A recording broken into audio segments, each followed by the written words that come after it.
Welcome to the PitchVision Academy, a cricket show, your guide to better cricket for the next half an hour or so. We're going to talk about the game. My name's David Hinchliffe. I look after things here. And along the road with me are two very fine cricket coaches. The first is the Director of Cricket Coaching at Millfield School. It's Mark Garaway. Hello, Garras. The wind is blowing, the leaves are floating. There you go. And second of all, it's the cricket professional at Portsmouth Grammar School. It's Sam Lavery. Hello, Lavers. Hello there. An eventful start to the show. I know. Of course, no one will hear the last sort of 10, 15 minutes because it'll all be edited out. Which is a great shame, I feel, because some of the conversation has been outstanding, not only in its kind of intellect, but also in its the interest it would gauge from the listeners around the planet. That's right. No one will ever hear it, so never mind. We'll move on to talking rubbish again. And there was a topic that interested me this week in talking about learning styles, in that we've got a couple of guys going through their level 2 coaching qualifications at the club at the moment, which is great news. And they're coming back loaded up with a lot of the kind of thing that you hear about when you go on a coaching course. You know, there's a lot of words that you don't normally hear outside of a coaching course. And one of the things that they've just dropped into the conversation every now and again is their learning styles, and saying, I'm much more of a kinesthetic learner than I am I can't remember what the word was, but auditory learner, or whatever it was. That's right, yeah. Yeah. And I was thinking about this and thinking about these type of learning styles, which is a very well-established theory about how people learn things, and how you balance that out in a cricket environment, which a lot of the time is to do with actually doing those things, right? I mean, in order to get better at playing a cover drive, you have to try and play a cover drive. So, a couple of questions around that, really, and how you do things. How do you balance out those different learning styles with people? Is it very individual, or do you focus more on one than the other because people naturally are more drawn towards doing things and seeing things than they are towards, say, hearing things? Yeah, learning styles is another fantastic tool that we can use alongside other tools to get the best out of individuals or best out of teams. So it's something that we use a lot. I think coaches intuitively use it quite a lot without necessarily having the words that are associated with the learning style. So you've got your visual learners, you've got your auditory learners that you talked about. I'm an auditory learner, so I learn a lot from being on the edges of conversations and listening in on the edges of conversations, and maybe asking a question of my own to get more understanding. That's one of my ways of going about my own learning. But bottom line is that we can access all of them, and as you quite rightly said in your bit to start this off, David, is that to learn a cover drive we have to be able to do it. You know, we have to learn to do it. We need to make some mistakes. We need to learn from those mistakes, and we need to groove in order to be able to repeat that action. So that's the sort of kinesthetic element of it. So we can access all of them, but we have different probably access points for learning new skills. So most people have got a visual learning preference, whether it's their primary one or their secondary one. So the use of video cameras are getting them to observe other people doing things from different angles is generally a pretty good way to go. And then you'll find out over time whether people are good at the auditory or are really good at the kinesthetic side of things, of feeling it. And often it's a combination of two things which ultimately get that learning to be embedded. Lavers, do you tailor your coaching around the preferences that people have? Because a lot of the time, I suppose, it's sort of you throw things at people and see how they respond to them, right? But as time goes on and you get to know how people do things, do you find yourself tailoring your feedback and your comments in a certain way? I think it's really good to have an awareness of how people like to receive information. So,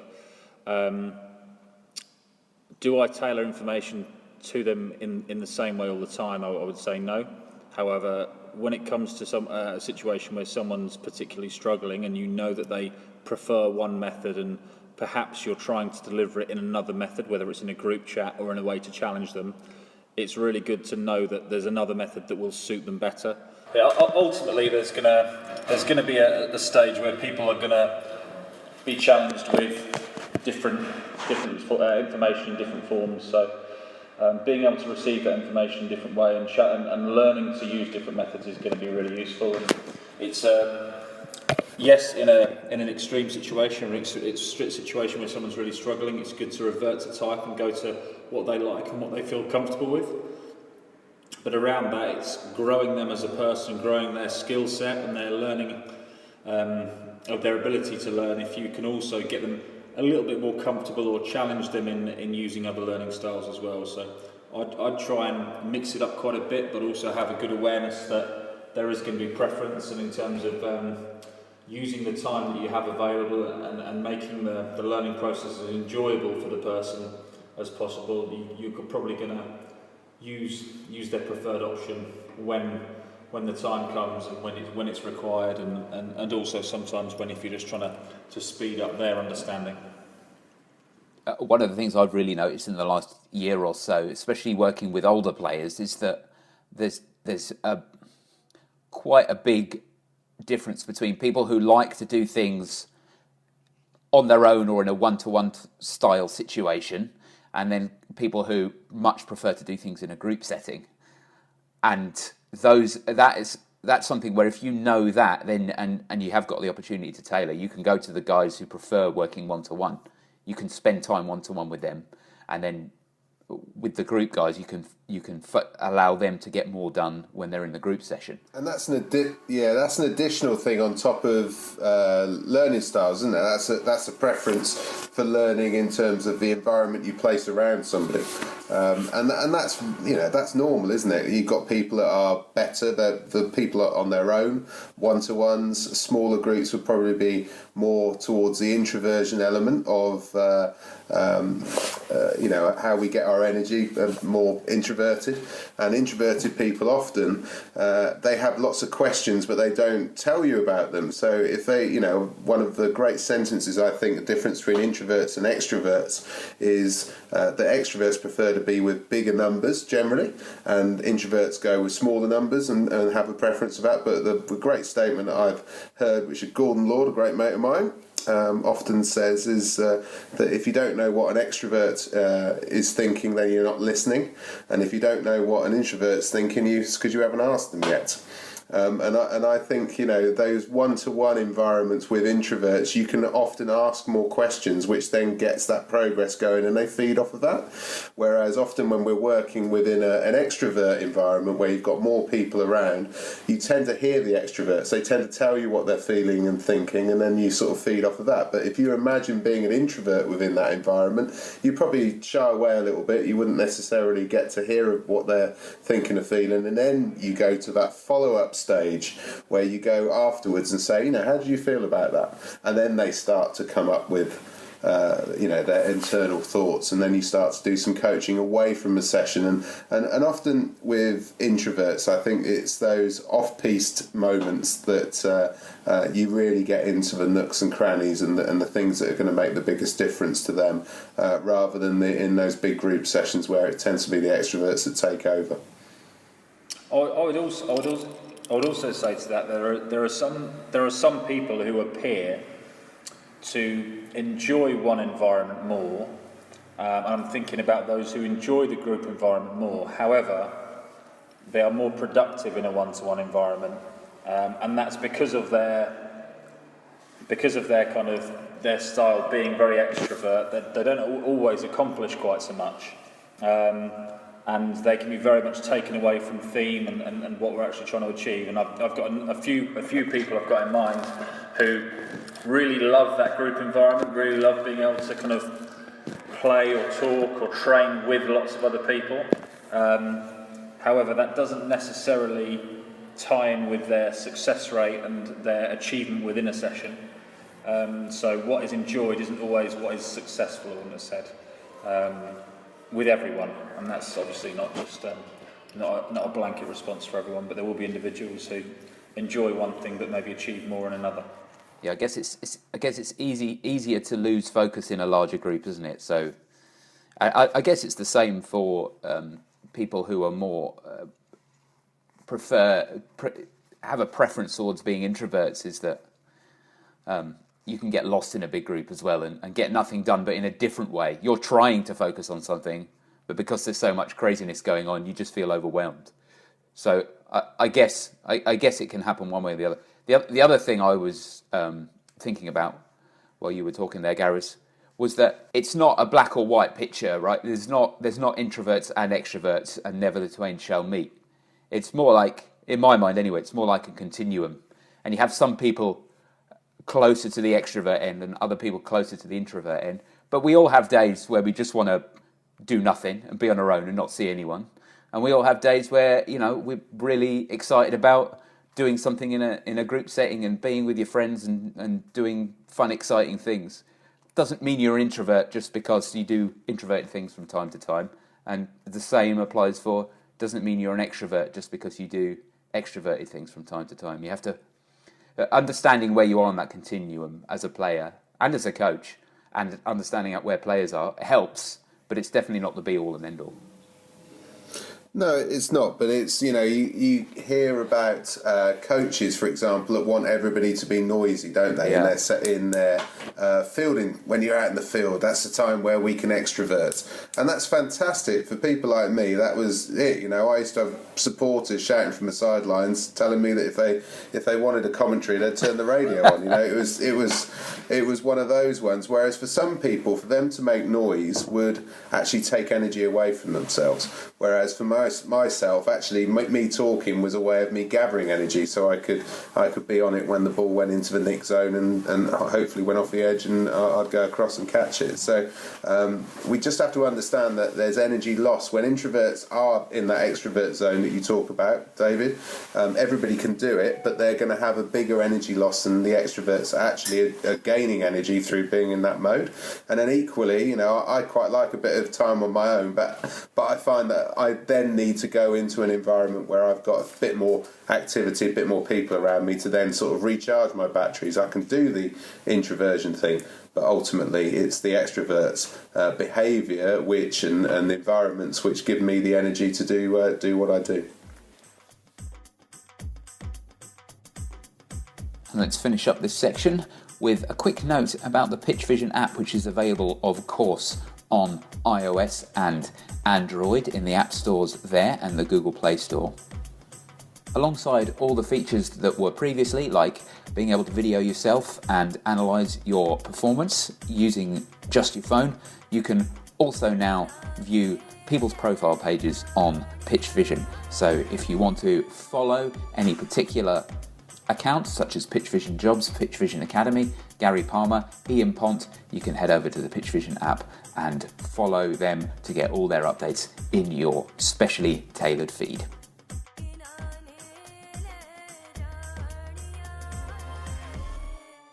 Time now to have your questions answered on the PitchVision Academy Cricket Show.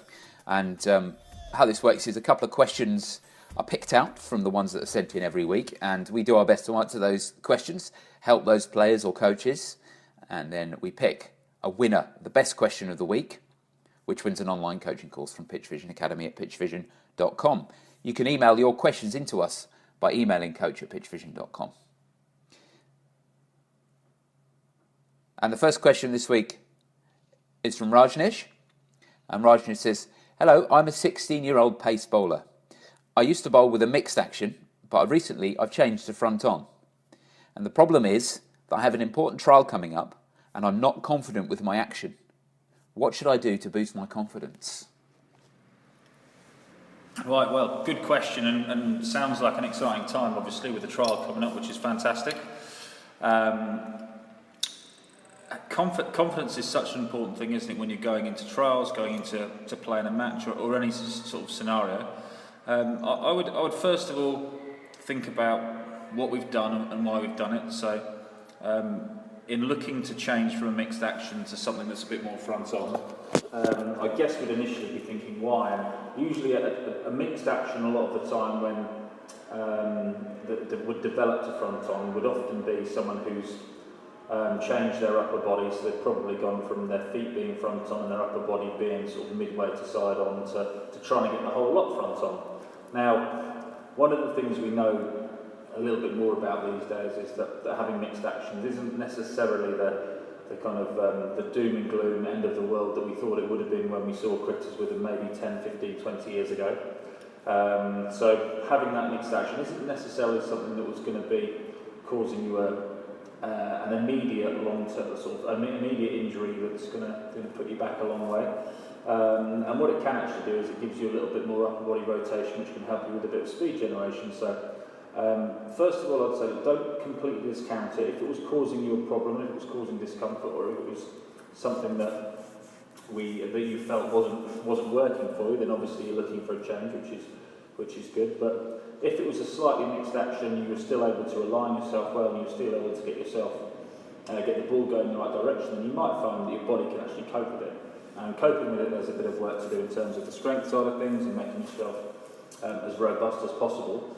In terms of confidence going and using your skills going to this trial, I would say go with what you feel you're most confident with, and don't think that I'm on a road, I'm changing something, and I'm changing it because it's going to change the way I bowl completely. It might be that actually the change isn't that necessary, and it's potentially just a bit of a speed bump in the road that is taking you one step backwards, and you're hoping for 3 or 4 steps forwards, and it might just kind of put you back where you were again. So I would think going into a trial, going into a final, going into any big day where you've really got to perform, you've got to go with the skills you trust, you've got to go with the action you trust, you've got to go with something you really believe in. And if that means reversing a little bit more to your old action, then maybe that's the way you go.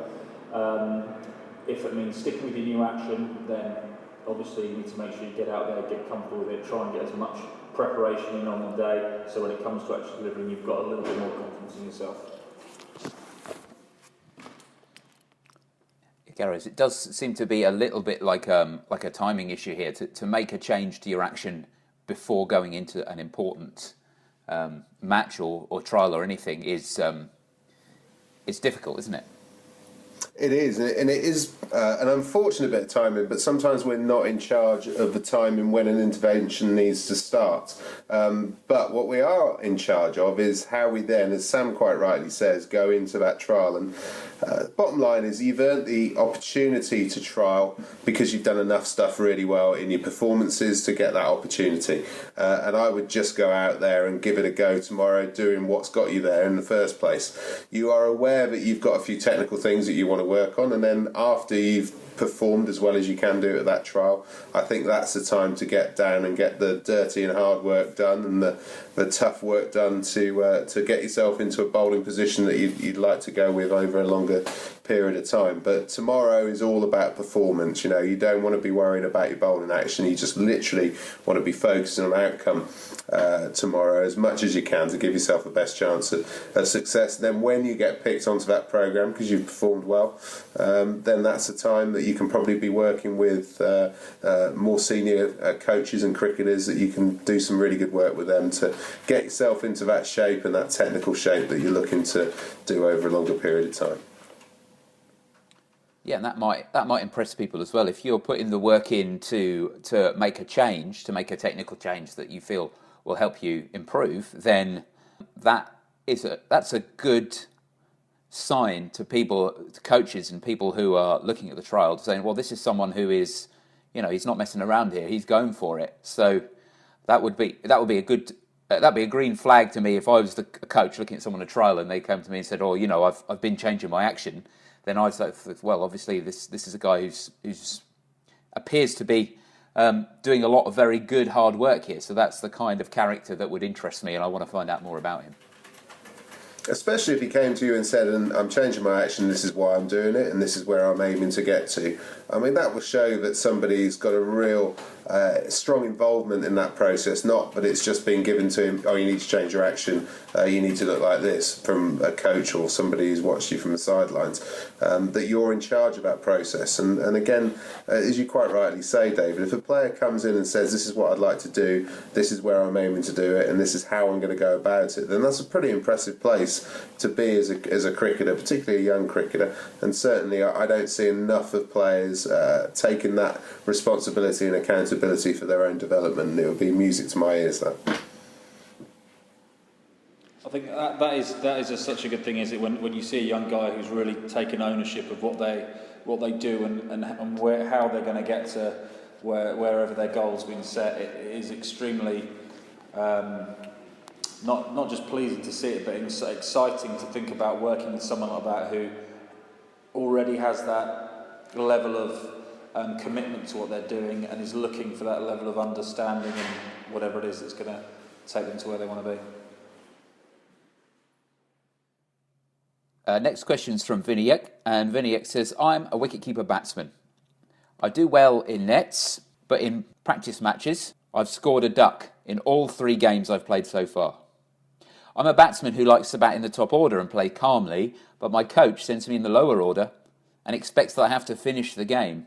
I'm not that type of batsman. Can you help?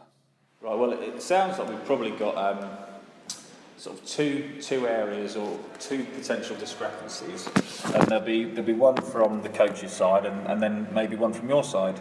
And the 2 things that I'll be pointing towards would be, first of all, it looks like there's a bit of a communication breakdown, so maybe a conversation with your coach, and obviously they're not always easy to have. Some coaches aren't as approachable as others, but a conversation with your coach just to voice your opinion and say that my skill set isn't necessarily ready for this role right now. So that would be a really good starting point to have with your coach. From your coach's point of view, he will be looking at it from the skills side of things, and he'll be saying, well, I want you to do X, Y, and Z, and he wants you to have these skills. So whether or not it's something that is a role you're going to play in the short term or a long term, a discussion is a really good starting point to working out what exactly you're going to do going forwards. And it might be that your coach is thinking, this is what I see you doing because I've seen something in the way you play, I've seen something in the way you bat or you approach your training, you approach your cricket, which could really convert into playing that finishing role at 5, 6, 7, whatever it might be. And that may be something that you're missing or you're not aware of, that he hasn't communicated to you. Equally, you may have a conversation with him and say, I don't feel that these are skills I can create in the near future, and I don't actually want to play this role. And I think there is a big requirement for that, having that desire to want to do something. If it's not something you want to do, then that's something you should really be voicing as well. And ultimately having the awareness that if you want to be in the top order and there's not a spot for you in the top order, that could lead to you dropping down a team and dropping down a level. So starting point would be, have a conversation, be very open about it, let your coach know where you are, explain where you want to get to, and then ask him for his side of the story. Where does he see you playing, and why does he see you playing that role? And once you've done that, I'm sure you'll be in a much better position with a lot more information on both sides of the fence to actually kind of consider the role that you're going to play in the short term, in the next few weeks, but also come the end of the season, next season, the season after that as well. So, yeah, give him a ring, go and meet him, do whatever you do whatever, find a comfortable environment where you can, and have a chat. Gareth, so who's the person here who needs to take the initiative? Is it the player? Do you think it is the player because he's the one who's concerned, or is it the coach because he has given a role to a player which is outside of his normal remit? Well, it's a bit of both, but I'd say the player really, because he's the one that's feeling it, isn't he? And obviously he's feeling it because he's been brilliant enough to write a question in for ourselves. So as often we talk about this very similar situation, say have a chat with a coach, and I completely concur with everything that Sam said around opening up those channels of communication. I think I would like, if I'm the coach, so I'm going to put myself in the coach's position here with Viniak and say I'd like him to come to me and tell me why he should bat in the top order, because obviously he's not got any runs yet, so that's not a great position to be in, and say I should be batting in the top of the order when you haven't got any runs. But that can happen to anybody. But also, I think what a great opportunity to learn about batting in the lower order, to learn some new skills that the top players in the world do that specialise in doing this, because what we're looking for as cricketers is the most adaptable and transferable types of characters that can do a multitude of different roles. You look at Joe Root. He scored 100 in the first Test match in India, batting at 4, but he's also batted at 5 and 6. He's played different roles in 2020 cricket that he plays in Test match cricket, and he's really adaptable. And the same can be said for your Kohlis, and the same can be said for the AB de Villiers. And it's not as if they just go out and play the same type of innings or bat in the same position every single time they bat. They've got that flexibility and adaptability. So if you are going to be batting in the lower order, what are the skill sets that you need? What things do you see in the best players in the world that bat in similar positions? What are the characteristics? What are the technicalities involved? And why don't you go to the coach and say, I'm batting in this position. It's something that I haven't done particularly a great deal of times in the past. I haven't been particularly successful so far, but I've been looking at the best players in the world. These are the things that I'm picking out. Would you agree that these are the things that I need to work on, and would you like me to work on that? Now, that's a fantastic position to go into for a coach. A coach will instantly go, well, hang on a minute, this bloke's got a bit about them. I'll work with this fella, and the chances are that you get a couple of innings under your belt, and because you've shown that proactive nature, you end up getting back into those positions higher up the order, because the coach will start to trust you and start to want you to do well and support you in that journey. So I would say be really proactive on this. The coach is there to support, and ultimately it's up to you to build your career. But what an opportunity to learn some new skill sets, to get on the side of a coach, and then ultimately probably end up with yourself batting in the top 4, which is where you want to be.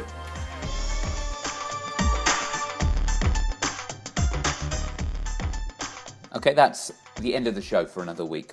We've hopefully helped you out a little bit in the last 25 minutes or so, but now we're going to head off. Before we do that, we just need to decide on the winner of this week's competition. Of course, the online coaching course from PitchVision Academy at pitchvision.com. And the two questions on offer this week were Rajnish's question about changing his bowling action and having a trial, and secondly, it was Viniak's question about scoring ducks and batting in a way that he's not familiar with. Which one did you prefer this week, Gareth? I'm going to go with Viniak's question this week, but on a proviso, David, and you're going to hold on to this course for a little bit. I will.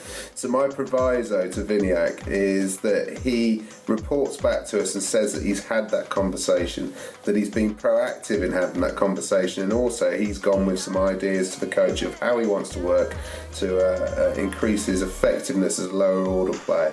If he does that, then I think he very much deserves the course. Okay, congratulations, obviously with that proviso, but let me know and we can get that sorted out for you. And Gareth, if someone else was listening to the show wanted their question answered and maybe win the prize, how could they get in touch with us? They could give us a call on 0203 239 7543 or drop us an email on coach@pitchvision.com. That's correct. You can also find us on Facebook, facebook.com/PitchVision Academy, and Twitter @PitchVision Acad, and of course on the PitchVision system, public pages system we've got over there. Just go over and do a search for us on PitchVision. And while you're over there, you can get the show notes at pitchvision.com/academy, or you can stream the show, download it onto your computer, do whatever you like there. Do a search for podcasts in pitchvision.com/academy, and you'll find all the details on how to do that. That's all for this week. We hope you listen next week, but until then, have a good week. Cheers, Gareth. Cheers, Lavis. Cheers all. Cheers, guys.